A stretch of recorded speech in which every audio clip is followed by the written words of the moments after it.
어, 공과 사하고 국가의 기능에 대해서 말씀을 드렸는데요. 이것을 이제 좀 정치 철학적인 관점에서 조금 해석을 해보고요. 그 다음에 우리의 이제 그 현실적인 문제하고 조금 연계를 시켜서 생각을 해보도록 하겠습니다. 제가 그 오늘 전철을 타고 와서 지금 촬영을 하고 있는데 그 재미나는 걸 하나 봤어요. 지하철이 이렇게 내렸더니 포스터가 하나 붙어 있어요. 포스터. 그 포스터의 내용이 상당히 재미있는 겁니다. 지금 코레일을 그 민영화하려고 하는 움직임이 있습니까? 이거 지금 제가 그 내용을 자세하게는 모르겠는데, 여하튼 그 이게 누가 이 포스터를 붙였는지 모르겠는데 그 내용은 이런 겁니다. 철도를 민영화하면요, 여러 가지 문제가 발생한다. 철도를 민영화하면은 뭐 된다? 요금은 어떻게 된다? 올라간다. 그 다음에 서비스는 떨어진다. 그 다음도 잘 이해가 안 되는데 세금이 올라간다. 세금 업 이렇게 써놨더라고요. 그거는 제가 무슨 말인지 이해를 못해요. 왜 철도청 코레일을 민영화하면은 세금이 올라가는지는 제가 경제 원리는 이해가 안 됩니다. 어떻든지 간에 대중교통수단으로서 코레일은 국영기업이 돼야 된다는 겁니다. 국영화 돼야 된다는 거예요. 이걸 바꾸면 안 된다는 겁니다. 그러면서 또 거기에 큰 글자로 써놓은 게 뭔가 하면요, KTX 경쟁 시작, 재벌 특혜의 꼼수입니다. 이렇게 들어가요. 그러니까 민영화는 결국은 뭐예요? 재벌한테 특혜를 주는 거다. 이런 또 이상한 이미지를 심으려고 하는 거예요. 이거 큰 글자로 써놨어요. KTX 민영화라고요? 아닙니다. 재벌 특혜입니다. 이게 1번이에요. 이거 다른 포스트 내용인데, 요금 폭탄은 기본이고 불친절한 서비스를 함께 해요. 이 요금이 올라간다는 얘기죠. 안전, 이 대중교통수단 안전이 대단히 중요하죠. 안전과 서비스가 저하되는 현실이 됩니다. 대기업 특혜 흑자니까 팔아 먹어야죠. 정권말 졸속 추진이라고요? 정답입니다. 뭐 이런 내용이 나와 이 포스터. 이거는 아마 이명박 정부 때 나온 거. 오늘 제가 붙어본 거는 박근혜 정부로 넘어온 건데요. 그 내용 똑같아요. 큰 차이는 없어요. 그러면서 이 국토해양부라고 하는 걸 써놨네요. 국토해양. 이게 이제 패러디인 거죠. 국토해양부가 아니라. 이 주관 부서가 국가기관의 국토해양부죠. 민영화와 이제 국유화의 어떤 철학적인 게 담겨 있는 거죠. 전기 국유 민영 따지다가 완전히 지금 뭐예요? 전기는 쑥 들어가 버렸죠. 그 다음에 또 한때 뭘 얘기했어요? 인천공항 얘기하는데 그건 어떻게 됐습니까? 정권 초기에는 뭐 우리가 좀 이 국유 재산으로 되어 있는 걸 민영화로 바꾸겠다고 얘기를 하는데 계속 그것을 일관적으로 밀어붙이는 정부는 없어요. 전주의료원 또 진주의료원이 문제가 됐죠. 그 진주의료원. 가장 그 진주의료원의 문제는 또 우리 박근혜 대통령께서 한 말씀 하셔가지고 뭐라고 그랬어요? 착한 적자 말씀하셨는데 그 착한 적자? 착한 기업, 뭐, 또 착한 상품, 뭐, 착한 가게, 뭐, 그 윤리적 개념을 그런 데 갖다 붙이는지 모르겠는데, 글쎄요. 이것도 똑같은 우리 생각이 있는 거예요. 국가는 공익에 봉사하니까 좀 손해를 보더라도 그걸 가지고 기업 논리, 효율성의 논리, 순수 이익의 논리를 들이대지 말라는 거예요. 그래서 국가가 나서서 그런 거는 해결해야 된다. 그 대표적인 게 아까 얘기했듯이 의료, 이것도 어떻게 됐어요? 지금 의료도 뭐 영리병을 인정하지 않고 있죠. 교육, 그 다음에 주택. 그래서 정권 바뀔 때마다 국가에서 무슨 주택을 지어가지고 보급하겠다고 그러지 않습니까? 이런 것들이 국가가 선을 추구한다, 선행을 한다고 연관이 있고, 이런 생각들은 국가의 영역, 소위 말하면은 그렇게 주장하는 사람들의 공적 영역이 확대되어가는 역할을 하는 겁니다. 정치학에서 이제 공적 사적 좀 구분을 해보죠. 그 제한된 정부를 주장하는 정치 이론 자유주의는 이렇게 얘기하는 거예요. 이 국가라고 하는 걸 좀 제한적으로 보자. 그래서 공적 기구에 속하는 것은 사법부, 군대, 경찰 이런 거예요. 공적 기구는. 그리고 이 제도는 징세를 통한 공공비용으로 자금을 충당하게 됩니다. 그러니까 여기에 들어가는 돈은 누가 내는 거예요? 국민의 세금으로 하는 거예요. 그리고 사적인 영역은 자율단체, 시민단체, 기업도 사적으로 보는 겁니다. 노동조합, 클럽, 가족 이런 게 다 사적 영역이다. 이거는 어떻게 하는 거예요? 개인이나 시민에 의해서 자금이 충당되는 부분입니다. 이것이 전통적인 거죠. 이 세금 얘기가 또 나오겠습니다만은. 그러니까 국가 운영을 하려면 돈이 들어가잖아요. 지금 우리 예산이 지금 200몇 조인가요? 그러니까 그 예산을 적게 쓰는 것이 바람직하다라고 하는 게 자유주의들 아니겠습니까? 그러면 국가의 일을 줄여야 돼, 늘려야 돼? 국가의 일을 줄여야 됩니다. 국가의 일을. 그 줄이려고 하면은 당연히 작은 정부가 되고 제한된 정부가 되는 거죠. 그러니까 가능하면 많은 부분을 사적 영역으로 다 옮기라는 거예요. 이것을 극단화하면 어떻게 될까요? 우리가 상식적으로 국가가 할 수밖에 없다라고 생각하는 사업조차도 민간이 할 수 있다는 겁니다. 적은 돈으로 어떻게 더 효율적으로 할 수 있다는 거예요. 글쎄요, 이런 주장을 하면 참 이상한 주장이 될까요? 경찰, 그 국가가 지금 다 하고 있는데 국가 공무원 아니에요, 경찰이? 좀 민간에 이양하면 안 될까요? 글쎄요. 이양은 아니고 민간에서 하는 업체가 많이 생겼죠. 그게 뭐라고 그러죠? 우리 요즘은 세콤 비슷한 거. 그런 거 생겼잖아요. 그것도 어떻게 본다고 하면은 국가의 역할 중 일부를 민간이 더 잘할 수 있다고 하는 걸 보여주는 거 아니겠습니까?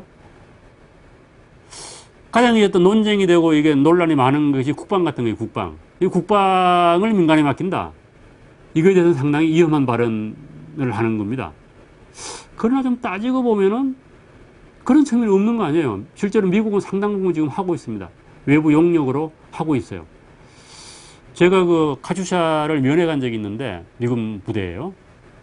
면회 간 적이 있는데 수위를 이렇게 봤더니 위병을 봤더니 군인이 아니더라고요.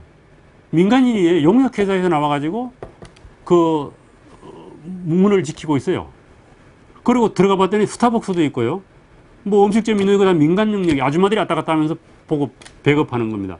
우리 군대 가면 그 다 병사들이 하고 있는 거 아니겠어요? 그거 왜 그래요? 그것이 효율적이라고 하는 겁니다. 돈이 한마디로 얘기하면 싸게 맥히는 거예요. 그런데 우리 군인들은 뭐야? 공짜니까 다 군인들이 하는 거예요. 밥 짓고 지키고 하는 거. 이게 돈이 안 들어가잖아요. 이거가 과연 바람직할까? 장기적으로 본다고 하면은 이 국방 문제도 우리가 조금 생각해 볼 여지가 있는 겁니다. 이런 입장이에요. 공적 영역과 사적 영역을 나누어 가지고 가능하면은 사적 영역을 늘려고 공적 영역을 줄여가자라고 하는 게 자유주의 기본적인 입장입니다. 국가가 자선사업 하지 말라는 거죠. 그다음 민간에 맡기라는 얘기예요. 의료도 그렇고. 그런데 이상한 거는 또 이 아까 얘기했듯이 사회적 자유주의자나 뭐 이런 현대 자유주의자들 아니면은 또 복지자유주의자들은 공적 영역을 조금 더 독특하게 구분을 해요. 공적 영역에다가 뭘 포함시키는가 하면은 군대, 경찰, 사법부 이런 것뿐만 아니라 산업도 포함을 시켜요. 이거 소위 말하면은 국가의 기간 산업입니다. 그 다음에는 노동도 국가에 포함시켜요. 노동 영역. 그 다음에 예술, 그 다음에 문화까지 다 포함시켜요. 경제는 당연히 이쪽 포함시키죠. 포괄적으로. 그리고 이거는 공적인 영역이니까 이 공적인 영역에 대해서는 뭐 해야 된다? 국가가 개입해야 된다는 거예요. 공사 구분에서 자유주의자들은 사적 영역에 속한다고 보는 부분들을 전부 뭐로 옮겨 놓는 겁니까? 공적 영역으로 옮겨 놓는 겁니다. 그러니까 국영기업이 나오게 되고 국가가 복지를 하고 국가가 교육을 하는 것이 다 뭐예요? 국공립학교 아니겠습니까? 그 다음에 국가가 의료를 책임지는 게 뭐예요? 그거 의료원 아니에요. 그 다음에 국립대학에서 운영하는 병원들이고 또 이러다 보니까 국가는 공적인 걸 추구해야 되는 거니까 그런 것들은 국가만 그렇게 하면 다행인데 민간이 하는 거에 대해서도 사적인 걸 인정하는, 영리 추구를 인정하는. 그러니까 우리나라에서는 뭐예요? 교육하고 의료는 영리법인을 인정하지 않습니다. 그래서 이거는 공익이기 때문에 국가가 하는 것하고 똑같이 민간이 해도 해야 된다. 이렇게 얘기를 하는 거예요. 이런 입장에서 공과 사의 패러다임을 바꿔놔버리니까 국가의 일이 엄청나게 많아지고 또 국가가 하는 일이 도덕적으로 정당화하는 것처럼 생각을 하게 된다. 그래서 공과 사를 나누는 이 구분법, 무엇을 공에 속한 것으로 보고 무엇을 사에 속한 것으로 가는 것은 이거는 대단히 중요한 구분법입니다.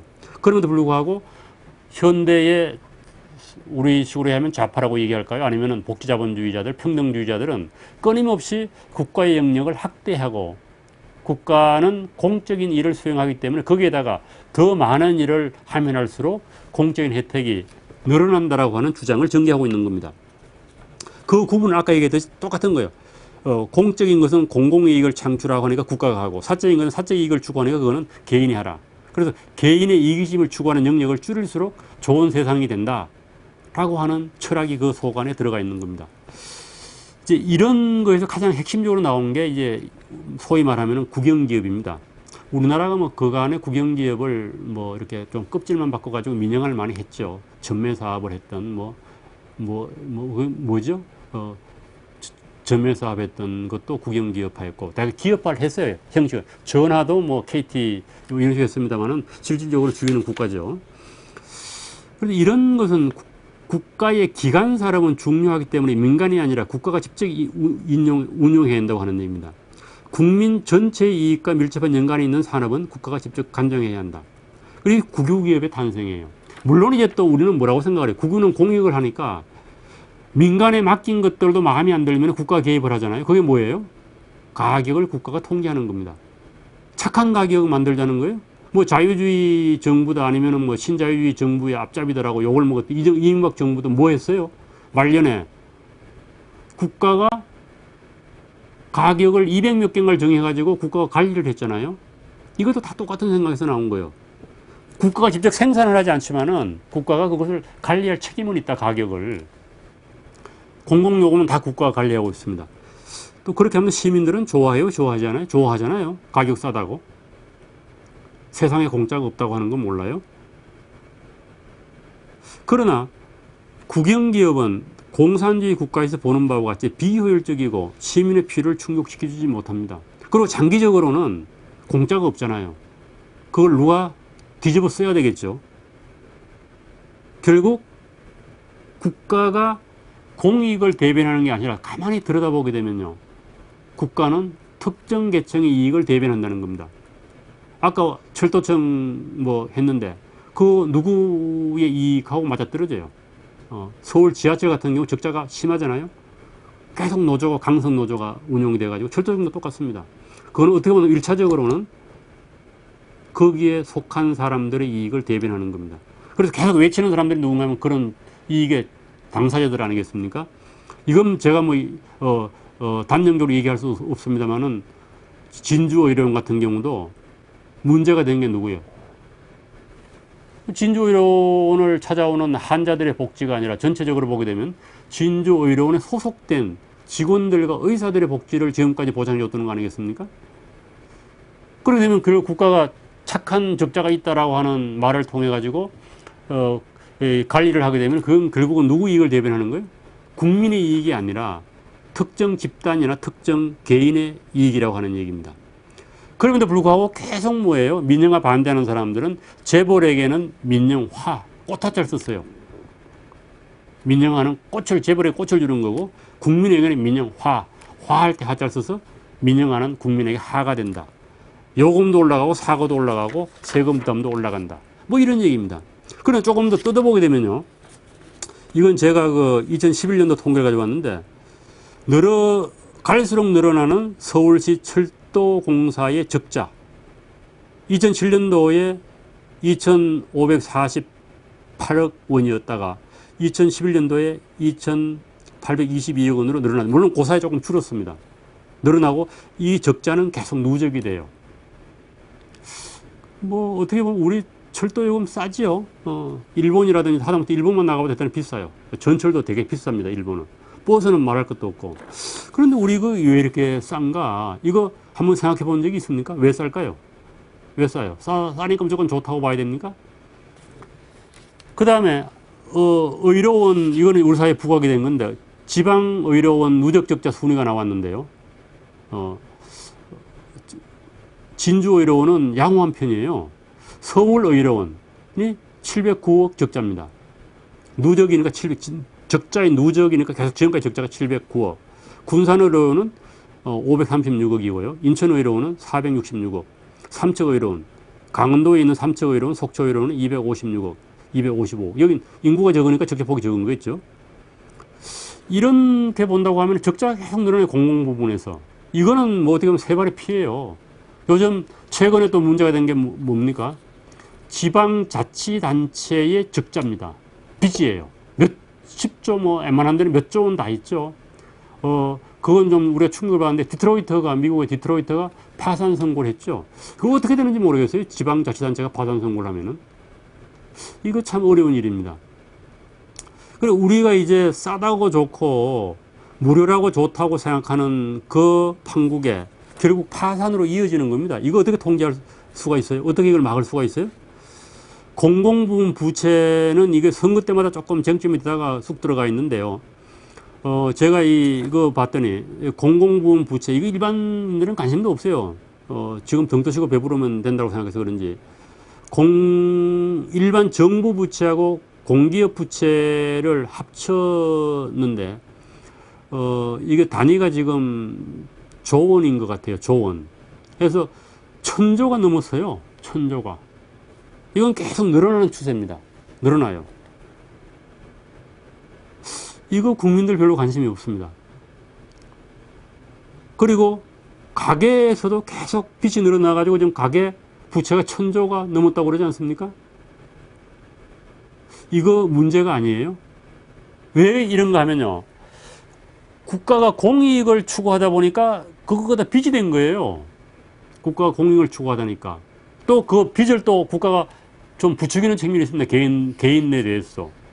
뭐 집을 갖는 게 좋다 해가지고 은행에 융자를 막 해줘가지고 국민들이 빚이 1000조나 됐어요. 집값이 막 떨어지니까 다 이게 파산을 하게 되면 은행이 파산이 일어나죠. 이게 참 큰 문제입니다. 그 얘기 뭔가 하면은 공짜 정심은 없다는 거죠. 공짜 정심은 없다. 누군가 내가 이익을 보게 되면 그 손해를 누군가는 부담을 하게 된다는 겁니다. 여러분들 지하철을 하고 뭐예요? 그 버스 갈아타면서부터 쓱쓱 해가지고 돈 적게 내니까 좋다고 생각을 하는데 실질적으로는 그 적자를 누가 부담을 해요? 시민이 다 부담하고 있는 거예요. 세금으로 다 부담하고 있는 거예요.